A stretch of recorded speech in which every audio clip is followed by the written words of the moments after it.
Hello students, solve करते हैं concept of physics के रोटेशनल डायनेमिक्स चैप्टर से सब्जेक्टिव एक्सरसाइज का question number 19।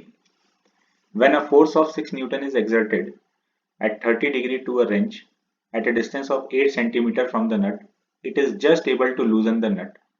What force F would be sufficient to loosen it if it acts perpendicular to the wrench at 16 centimeter from the nut? Situation ये है कि ये एक नट है और इसको एक रेंच के थ्रू खोला जा रहा है।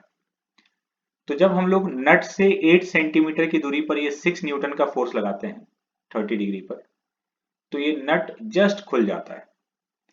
इसका मतलब ये हुआ कि ये जो फोर्स है 6 न्यूटन का, वो इतना सफिशिएंट टॉर्क दे रहा है जो कि इस नट को खोल सके। तो अब बोला गया ये है कि अगर हम यहां से 16 सेंटीमीटर की दूरी पर एक फोर्स लगा रहे हैं, ये परपेंडिकुलर लग रहा है रेंच के, तो ये कितना होना चाहिए सो दैट ये नट को खोल सके। तो ये फोर्स इतना होना चाहिए कि ये सफिशिएंट टॉर्क दे दे। तो जितना टॉर्क इस फोर्स की वजह से आया है एग्जैक्टली उतना टॉर्क इस एफ फोर्स की वजह से आ जाएगा, तो नट लूज हो जाएगा। तो 6 न्यूटन की वजह से जो टॉर्क है F into R into sine theta, F का वैल्यू 6, डिस्टेंस 8 सेंटीमीटर है तो इसको मीटर में कन्वर्ट करके रख दिए हम लोग 8/100, और थीटा 30 डिग्री है। तो यहां से टॉर्क आ गया 0.24 newton metre.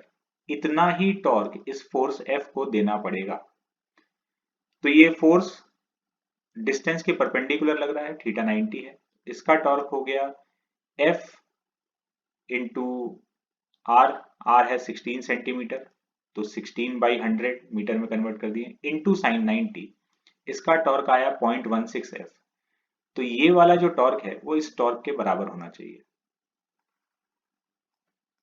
To open the nut, this torque is equal to this torque, 0.1 F equal to 0.24 newton metre.